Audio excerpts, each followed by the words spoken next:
It's so good to be here with you. So grateful for your presence. Happy birthday, Karen.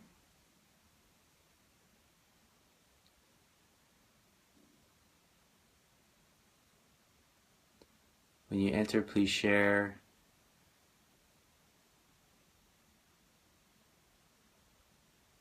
where you're from. It's getting more challenging to speak in this ecstatic state, and it's this linearity of words. It takes a little while to kick in, but then when it kicks in, it's sharp. It's on point. So this is episode 102. Welcome, Tati. 102 of the glow. And there's a glow that's present right now. Welcome, Phyllis.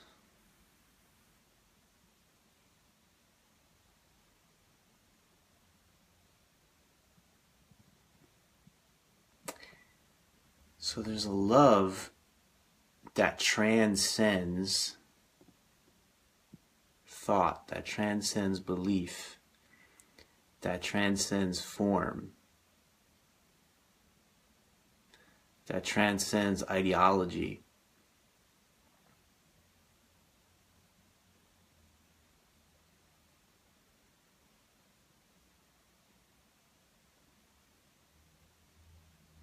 That's not dependent upon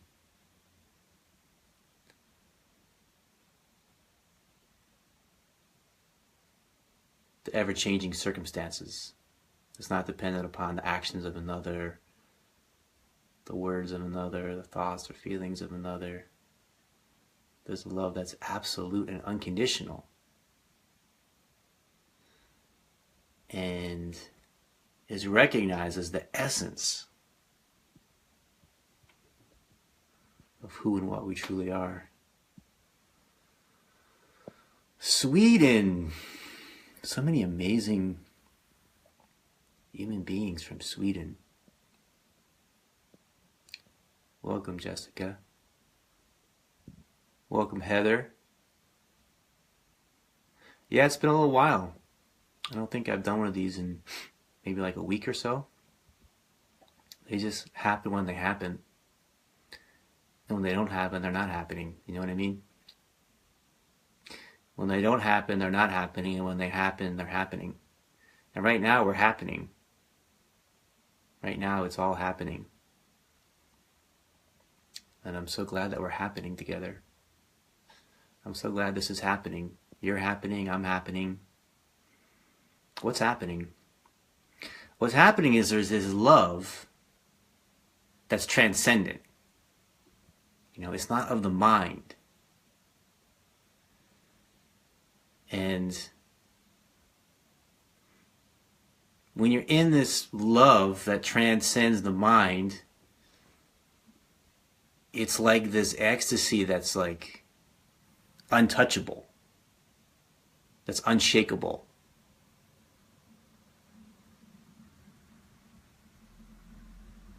So there's this incredible freedom.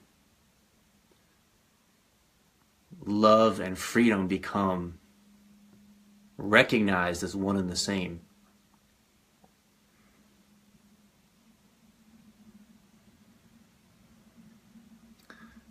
Able to love freely, and the love is abundant. There's no scarcity. Together in the energy, the unified resonant field.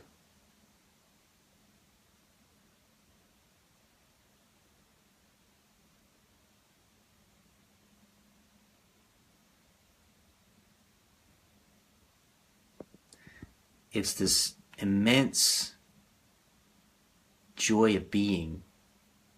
You know, this immense joy of being.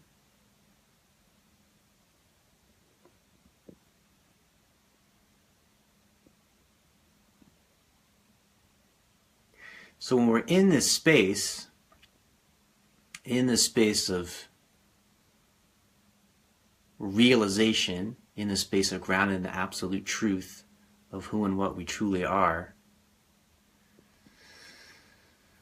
things like race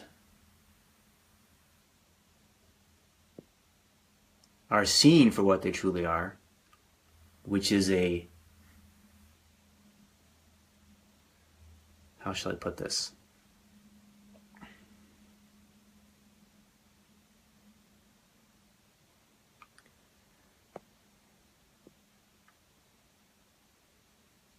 Kind of a joke, you know, kind of a joke, like not real at all.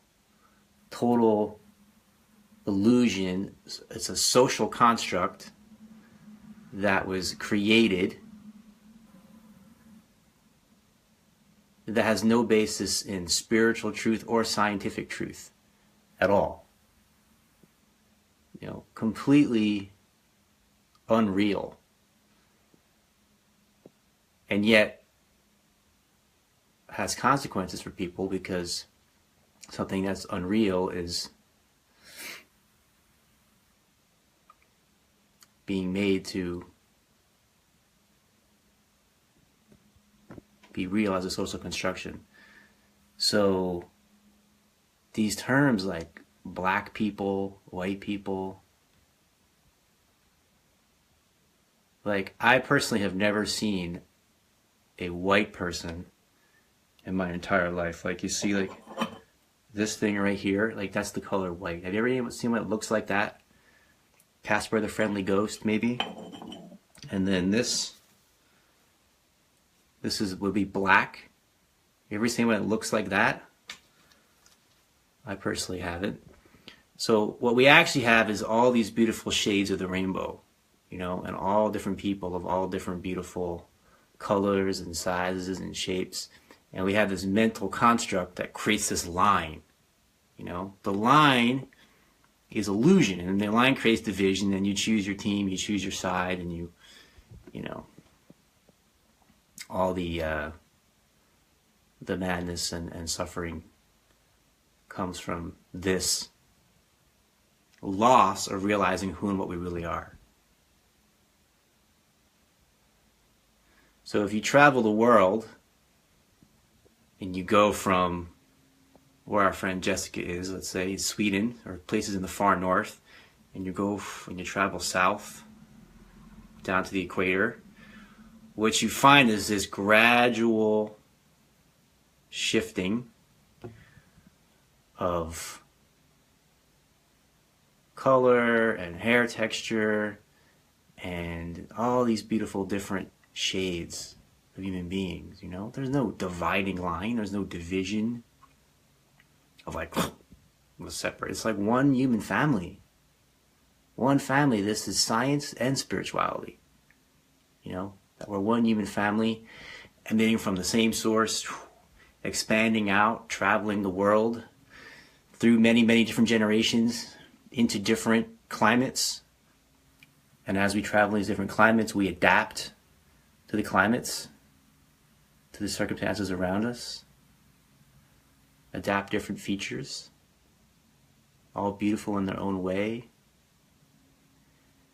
And yet, at the heart, one human family, you know, that transcends any sense of separation or division, not just between each other, but with all that we encounter, with all that we see. Right? So not just between human beings, but with other species, animals, plants, trees, clouds, stars, sidewalks, caterpillars, the full range of our feelings, all the full range of the full spectrum of thoughts, dreams. It's all you. It's all you. So where's the problem? Where's the problem? If there is any problem, you're the problem.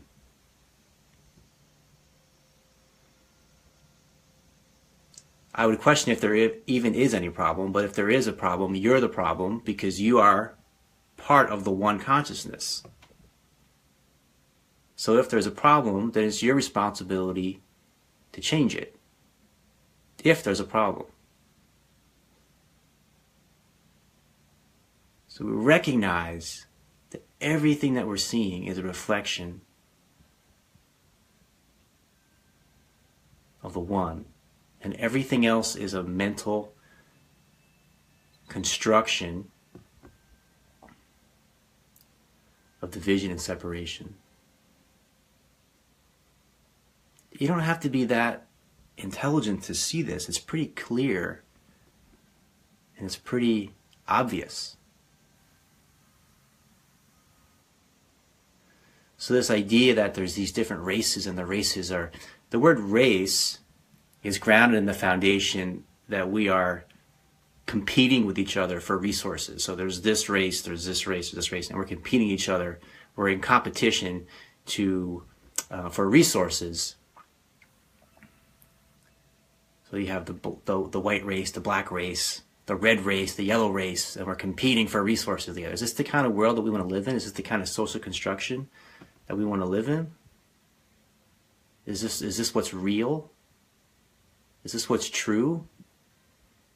Right? So to me, it's like I question whether these kind of terms, when you see the illusion of it, even need to be used. You know, there's no such thing as race. It has no reality on any level whatsoever except as a social construct. What is real and actually quite interesting is culture. You know, culture is very real. And as you travel the world, you experience different cultures. And people have a fear of losing their culture. People have a fear of their culture being overtaken by other cultures.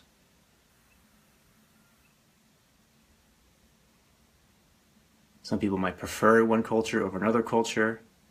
They might prefer a certain kind of music over another kind of music. They might prefer country music over hip-hop music, or hip-hop music over country music, or Thai food over Mexican food. Like, this is the richness of the world, you know, all these different cultures that we have exposure to now.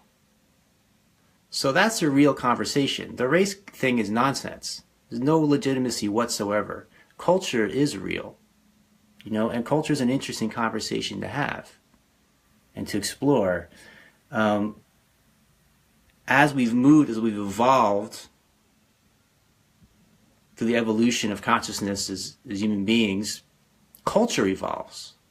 So culture is not a static thing. Culture is always evolving. And as we evolve as human beings, we are exposed to other cultures and we adopt aspects of those cultures that work better for us than what we've previously experienced. Right? Or we don't evolve. So there's a rich movement of trade and communication and travel, that culture is this moving, dynamic, alive thing. You know, so you have these different cultures that are geographically based, but now with the internet, you know, with the technology, with the way communication can move and people can move, physical bodies can move, so fluid can be from one part of the earth, another part of the earth in less than a day, right? So culture is this dynamic, living thing right now.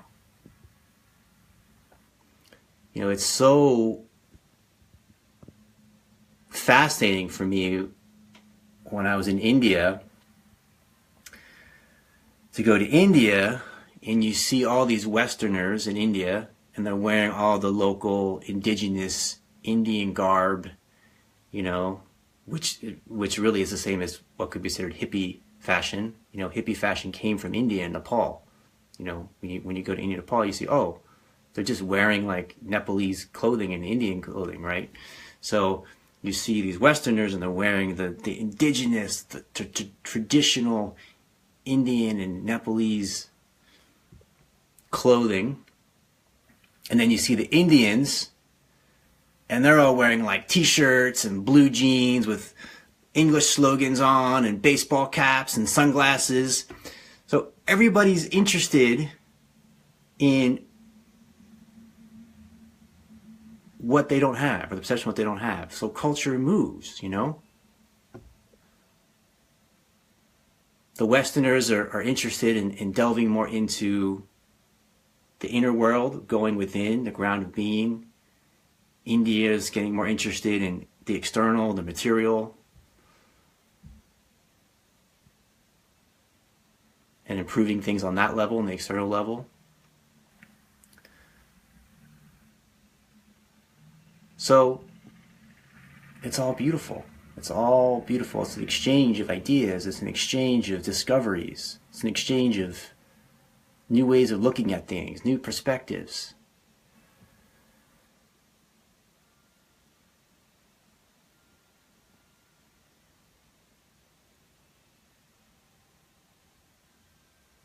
And some people prefer their culture and they don't want to lose their own culture, you know, and that's a conversation that we can have. So the next point is, may not be easy, but the next point is not to demonize other people, but to be able to see them as a reflection of yourself. So instead of demonizing people, labeling people, judging people, talk to people, you know, have a conversation, be curious, be interested in where they're coming from, interested in how they see things, how they look at things.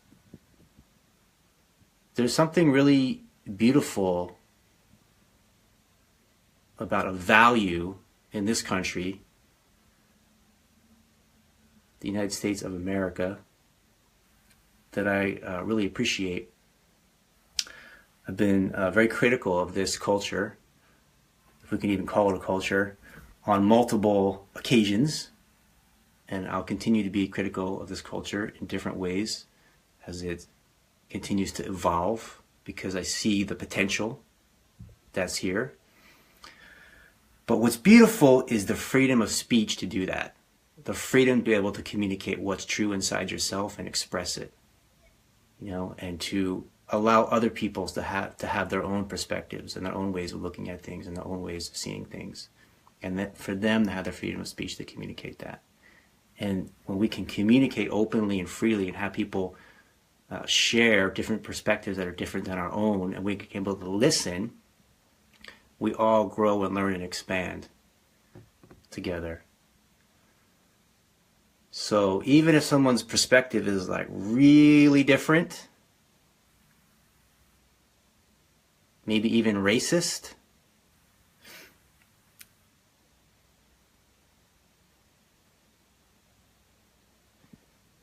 let's have a conversation. Let's see if the way you're looking at things is better than the way I'm looking at things. Let's be able to communicate and talk to each other. See who's right. See what's true. See what's not true. Be open to listen to each other. Be open to hear each other. And these kind of conversations are possible. You know, I've had conversations with people that are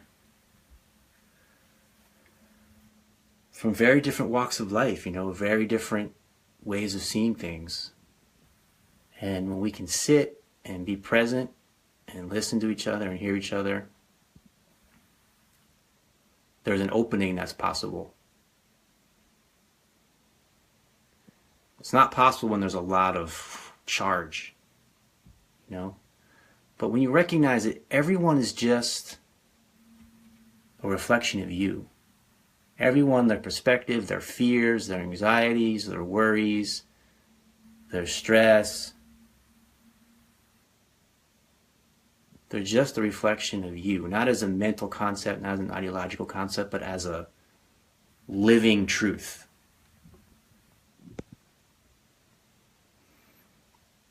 And then we're able to love that person as they are. We're able to feel what can be called compassion.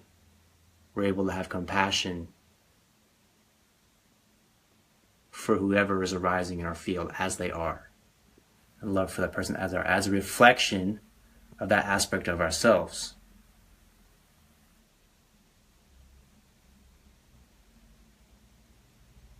Of the one consciousness.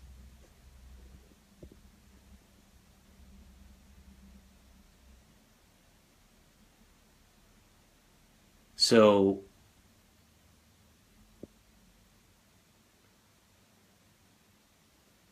I said this before, Jane, I know you're on here. I said this before. I know you got a little uncomfortable when I was saying this, but I need to say it again, which is that there's a recognition that all these aspects are aspects of myself. You know? So I'm a racist. I'm sexist. I'm a murderer. I'm a rapist. I'm a robber. I'm a thief. You know, I'm all these things. All these things that I despise. No, actually from the awakening of consciousness, no, I'm everything. I'm that. Whatever I see, I am that. Whatever I encounter, identify it as yourself. Recognize it as yourself, as inside you, and make peace with it. Make peace with it. Make peace with it. And then we're able to love in a way we were never able to love before. Beyond the mind, beyond the construct of the mind, beyond, oh, if you believe what I believe, then I love you. No, I love you regardless of what you believe or don't believe. I love you because you exist. I love you because you are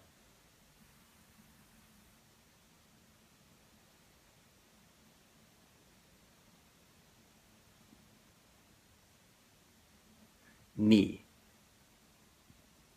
Because we are one. When Jesus said, love your neighbor as yourself, the reason that he said that is because in this awakening of consciousness, in this space of absolute truth, the absolute self, the realization is that you are myself. My voice is the same as your voice. My heart is the same as your heart.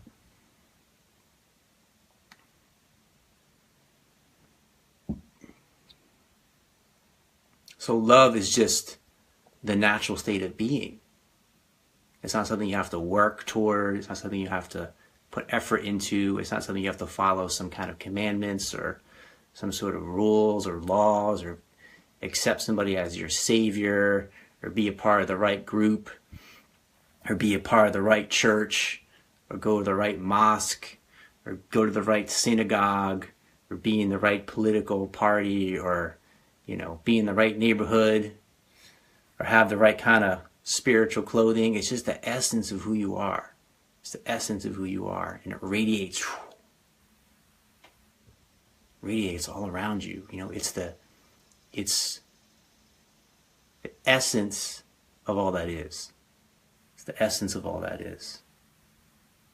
Now, not in the future. Not in the future, and nothing can ever change it.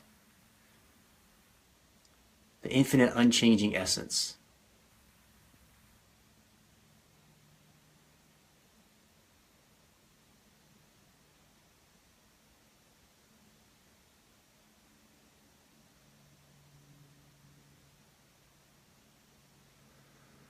So all this, you know, I'm black, well, I'm white, this is so silly.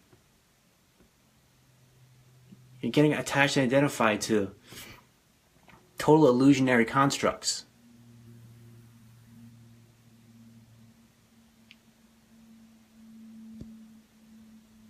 And just, you know, on a practical level, just look at your skin. Are you really the color white? Are you really the color black? You know, it's amazing the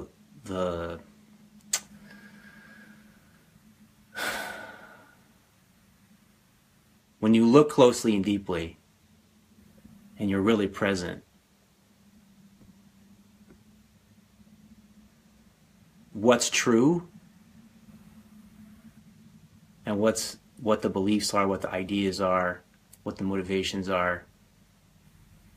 It's amazing.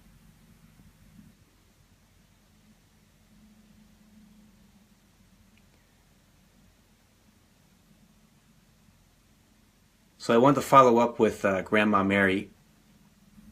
I mentioned her last time and talked about her and the inspiration that she was that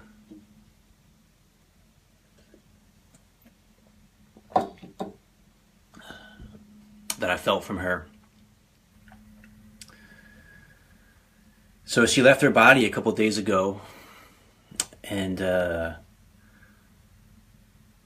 I feel really inspired. I said it before, and I'll say it here again. I feel really inspired, and I think it's the new paradigm. It's the way of the future to consciously, intentionally feel when it's time to transition from your body, to communicate it to everybody around you, to make the space for people to share what they want to share with you while you're in the body, to communicate in a conscious, intentional way with you, to share their love, their appreciation, their gratitude, to have that energy fill the space, as opposed to resisting, as to fighting, as to struggling, as to fearing death.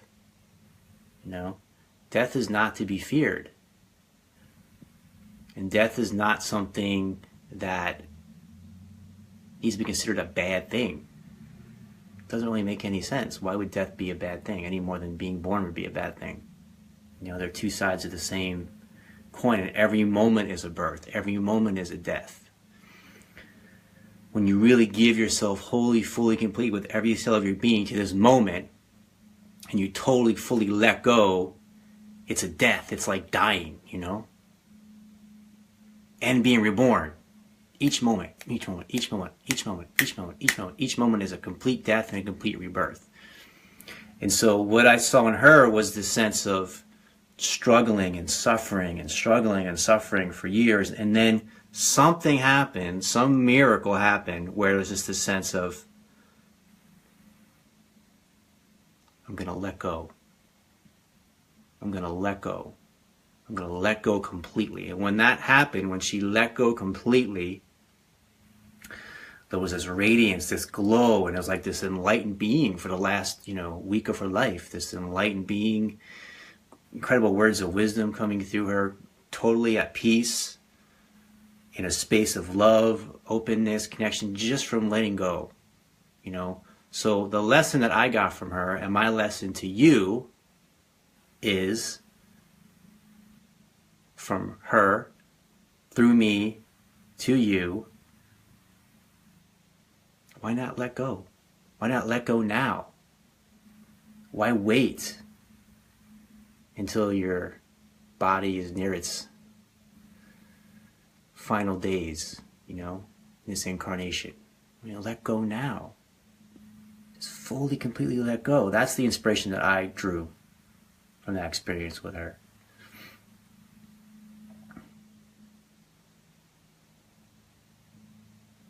Be free now. Whatever you want to say to somebody, say it now. Whatever you want to do in your life, do it now.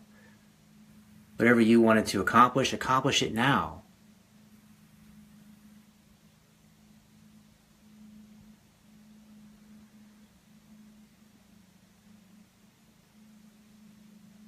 Love now, with all your heart. Don't wait.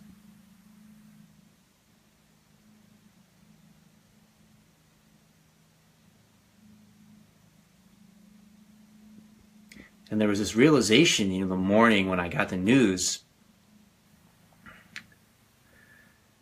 that I feel closer in this absolute truth, in this absolute essence of who and what we truly are, in the infinite, what could also be called God, Source, this absolute love. I feel closer to people in this space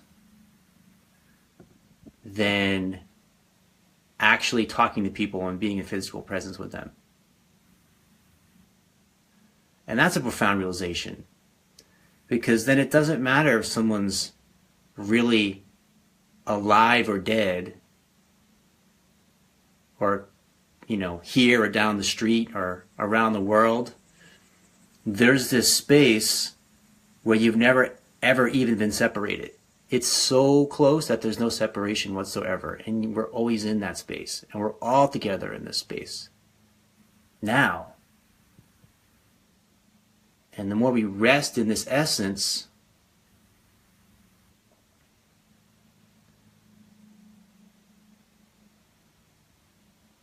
the more we know what love truly is. And it's a love that transcends mind, it transcends body, and no one could take it from us, and no one can give it to us.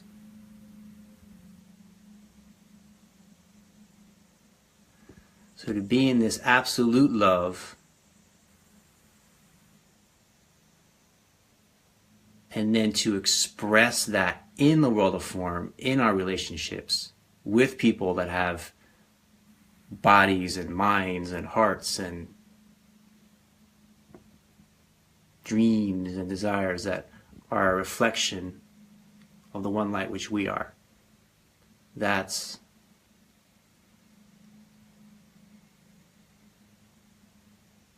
beautiful, and that's possible, and that's what can be emanated and expressed from this awakening of consciousness of who and what we truly are in this moment, right now.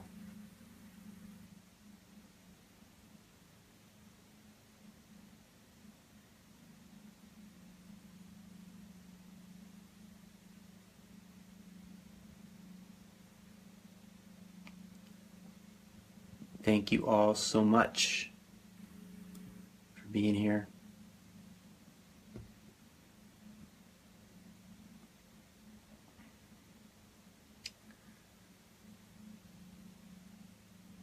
The playback's always available for this one and the ones previously. I love you too. I'll see you in the next now.